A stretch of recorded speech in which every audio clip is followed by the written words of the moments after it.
KGF का पूरा नाम कोलार गोल्ड फील्ड्स है और फिल्म में इसके दूसरे अध्याय का नाम केजीएफ चैप्टर 2 रखा गया है।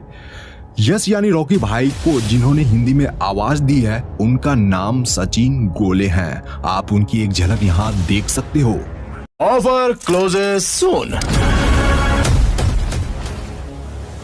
केजीएफ चैप्टर 2 के डायरेक्टर प्रशांत नील सर ने कोलार गोल्ड फील्ड्स में सोने की खानों को दिखाने के लिए हाईटेक टेक्नोलॉजी के साथ साथ वीएफएक्स यूज किए थे।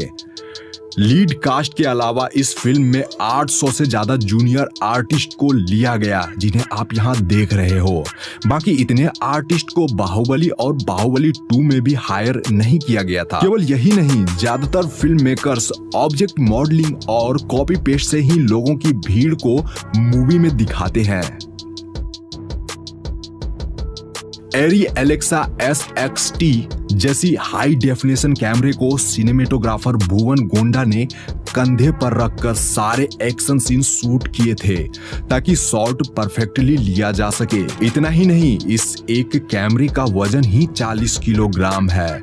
वैसे इस फिल्म में 150 से ज्यादा कैमरे यूज हुए हैं जिन्हें डिफरेंट एंगल दिखाने के लिए इस्तेमाल किया गया था। मैं आपको बता दूं कि भुवन गोंडा सर डायरेक्टर साहब के पसंदीदा सिनेमेटोग्राफर हैं। उन्होंने केजीएफ चैप्टर 1 को बनाया था।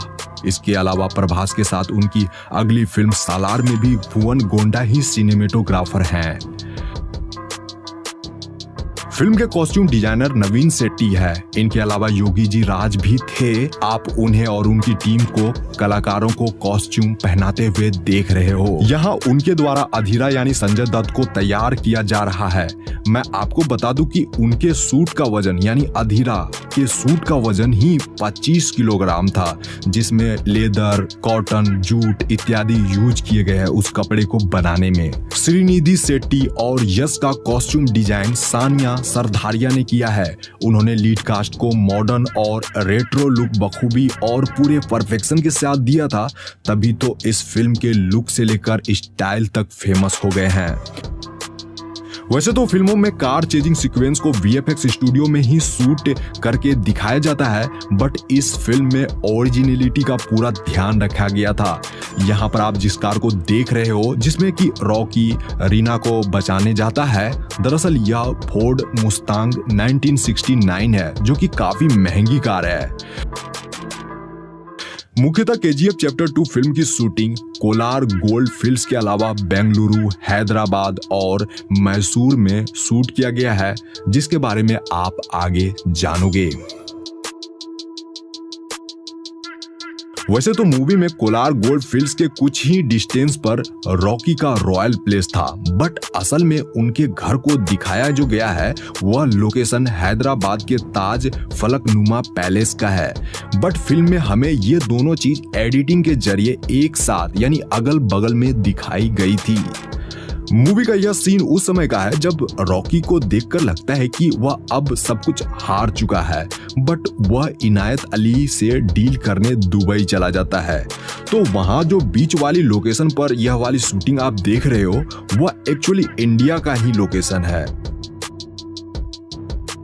कर्नाटक के पाडुकेरे बीच के मलपे में इस वाले सीक्वेंस की शूटिंग हुई थी। अब क्लाइमेक्स के इस सीन को देखिए। आपको क्या लगता है कि क्लाइमेक्स बनाना कितना डिफिकल्ट होगा? फिल्म मेकर्स ने अपने टोटल बजट का 15% हिस्सा क्लाइमेक्स के लिए ही बचा कर रखा था, यानी सिर्फ क्लाइमेक्स पर ही 12 करोड़ रुपए खर्च कर दिए गए थे।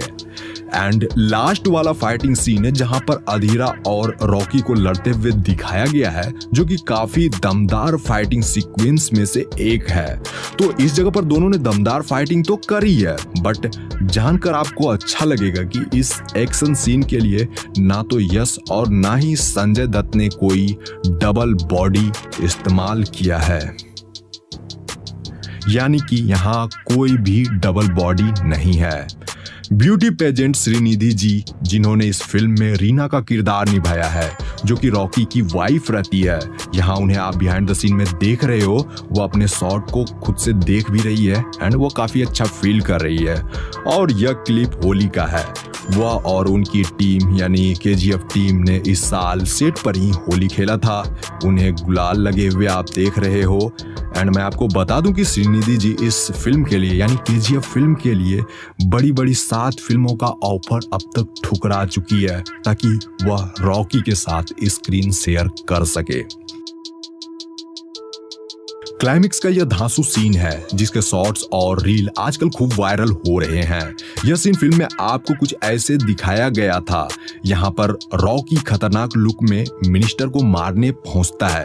तो फिल्म में दिखाए जाने वाला यह सीन एक रियल लोकेशन का है, यानी कि इसे वीएफएक्स स्टूडियो में बनाया नहीं गया था, बल्कि यह लोकेशन मैसूर के इन्फोसिस कैंपस का है जो कि कर्नाटक में स्थित है। इस जगह पर AK-47 की ढेर लगी हुई है और यहाँ पर कुछ पुराने जमाने की जीप और एम्बेसडर कारें भी दिख जाएगी आप लोगों को। तो यह इसी शूटिंग लोकेशन का BTS है। यह इन्फोसिस कैंपस मैसूर का बाहरी एरिया है। इस जगह हैंडसम रॉकी भाई का प्राइम मिनिस्टर रमिका सेन से पहली मीटिंग होती है जिसका BTS आप यहाँ देख रहे हो। इस जगह पर रॉकी रेड कलर के सूट में नजर आए थे जो कि इन दिनों काफी ट्रेंड कर रहा है। इस तरह के कॉस्ट्यूम, इस तरह का आउटफिट आजकल लड़के खूब पसंद कर रहे हैं। यहाँ वो काफी हैंडसम लगे हैं। तो मैं आपको बता दूं कि यह इन्फोसिस कैंपस मैसूर के अंदर का ही एरिया है। पहले बाहर वाला एरिया जो आपको मैंने अभी दिखाया एंड ये उसके अंदर का है। ये काफी प्राइम लोकेशन है। आप इस जगह को देखकर भी खुद समझ सकते हो।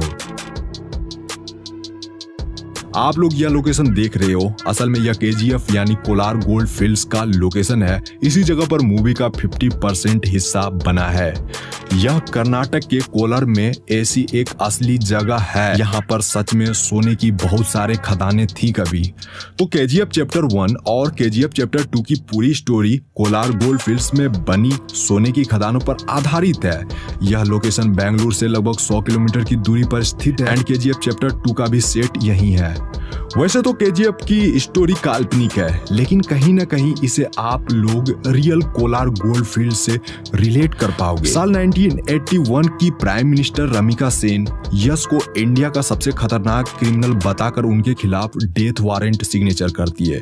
लेकिन उससे पहले यश गरुड़ा को मारकर कोलार गोल्ड फील्ड के ऊपर अपना साम्राज्य खड़ा कर लेता है और फिर कोलार गोल्ड फील्ड से निकलने वाले सोने को अपनी मन मर्जी कीमत पर वह बेचता है। रियलिटी से भी आप लोगों को रूबरू करवाऊं तो 1979, 1980 और 1981 में गोल्ड की रेट बहुत तेजी से बढ़ी थी। 1902 में कोलार नामक इस जगह पर गोल्ड माइनिंग शुरू हुई थी। माइनिंग के लिए बड़े बड़े इक्विपमेंट्स लगाए गए थे। उस समय ब्रिटिश की हुकूमत थी जिससे कि उन्होंने भारत में गोल्ड माइनिंग के लिए एक डैम बनवाया जिसे कावेरी डैम कहा जाता है। तो इस डैम से काफी मात्रा में बिजली उत्पादन की जाती थी। मैं आपको बता दूं कि तब एशिया में कुछ ही चुनिंदा देशों में इलेक्ट्रिसिटी जैसी कोई चीज आई थी, जिसमें सबसे फेमस था जापानी पावर हाउस जो कि आसपास के देशों को बिजली प्रोवाइड करता था। कावेरी डैम से इतनी ज्यादा इलेक्ट्रिसिटी प्रोड्यूस होने लगी कि आसपास के शहरों को भी इसका फायदा मिलने लगा था। यही वह बड़ी वजह है जिससे कि बेंगलुरु देश का सबसे पहला बिजली संपन्न शहर बन गया था, जो कि फैक्ट भी है। तो जैसा कि मैंने कहा कि यह लोकेशन रियल है।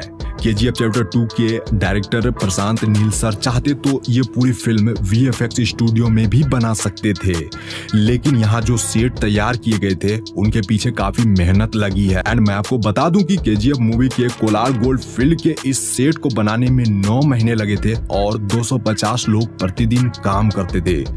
देखिए, गोल्ड माइनिंग के लिए साइनाइड का यूज किया जाता था पहले। यहाँ जो आप इस जगह पर इतने बड़े विशालकाय गड्ढे देख रहे हो, यह फिल्म मेकर्स द्वारा नहीं करा गया, बल्कि ये माइनिंग करने से ही इतना बड़ा गड्ढा बना है। अब सोचो कितनी ज्यादा साइनाइड यहाँ यूज किए गए होंगे। यहाँ तक कि इस जगह पर साइनाइड के पहाड़ भी बन गए हैं एंड उसकी धूल से फिल्म मेकर्स और क्रू मेंबर्स को काफी ज्यादा परेशानी का सामना करना पड़ता था। तो आप लोगों ने यहाँ जाना कि KGF चैप्टर 2 को बनाने में कितना हार्ड वर्क लगा है। KGF चैप्टर 2 मूवी को बनाने में लगे हार्ड वर्क के बारे में आप लोगों ने तो जान ही लिया। ज्यादा से ज्यादा आप लोग शेयर करो ताकि और भी लोगों को पता चल सके कि ये फिल्म कितनी मुश्किलों से बनी है। Thanks for watching. मिलते हैं एक शानदार वीडियो में। अपना ख्याल रखिए। Take care. Bye bye.